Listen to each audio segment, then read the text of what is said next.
Le triathlon de Belfort, de toute façon, c'est un triathlon qui, dans sa globalité, est un triathlon assez exigeant.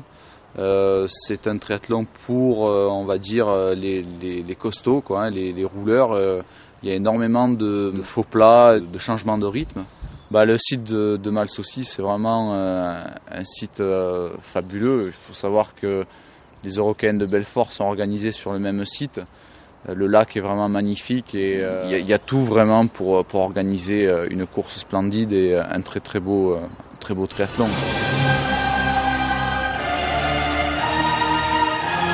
Alors l'une des particularités du triathlon de Belfort, c'est que le départ se fait sur la plage.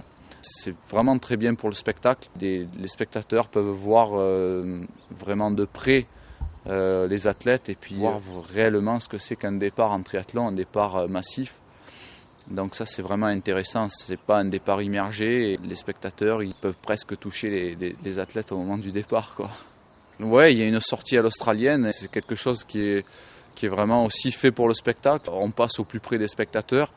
Bon, nous athlètes on ressent les encouragements et puis les spectateurs ils peuvent voir de suite les positions des athlètes et c'est vraiment quelque chose de pas mal, quoi.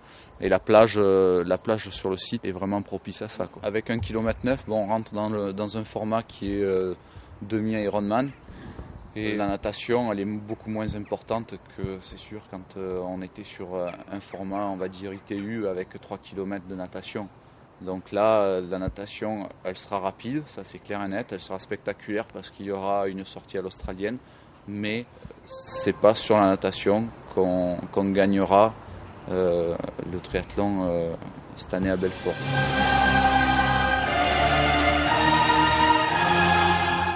Une fois qu'on a passé la vallée de la Dolère, on se dirige directement vers le village de Sevennes. Et là, en fait, c'est vraiment le début de l'ascension du Ballon d'Alsace. C'est vraiment le côté le plus dur. Le début est pas vraiment difficile. On a un pourcentage moyen qui est à peu près autour de entre 5 et 6,5%. Ensuite, le cœur de l'ascension en lui-même est assez difficile. On atteint à peu près des pourcentages de 9,5%. Pour terminer ensuite sur du 6% et le plateau. Et ensuite la descente vers Giromagny. Une descente qui va être assez sinueuse et très rapide.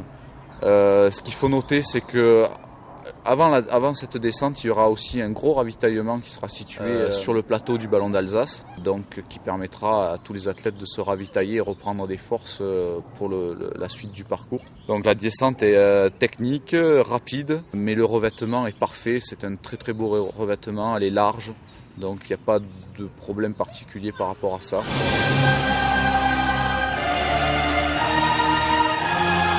Donc il y aura 2 boucles de 8 avec la petite ascension au milieu. Une fois qu'on sera sur le sommet, on attaquera une descente pour reprendre la partie, on va dire, roulante du parcours. Et ensuite, à l'issue de la deuxième boucle de 8, on partira sur une petite boucle de 5 km assez roulante. Ouais, le parcours à pied va être légèrement plus facile, mais toutefois, il y a toujours cette petite ascension. Bon, derrière, on pourra beaucoup plus dérouler. Enfin, tout ce qui est chemin maintenant a été est devenu chemin carrossable, quoi. C'est vraiment un bon parcours où il n'y aura aucun problème de mauvais appui ou quoi que ce soit. Il y aura tout pour aller très vite sur ce genre de parcours. Je pense que ça va être quand même une course à pied vraiment exigeante.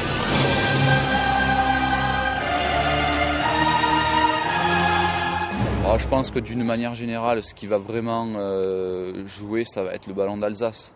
Ça va être vraiment le clou du triathlon et le juge de paix, quoi, hein. C'est là que va se jouer, je pense, le triathlon de Belfort en 2010 dans le Ballon d'Alsace.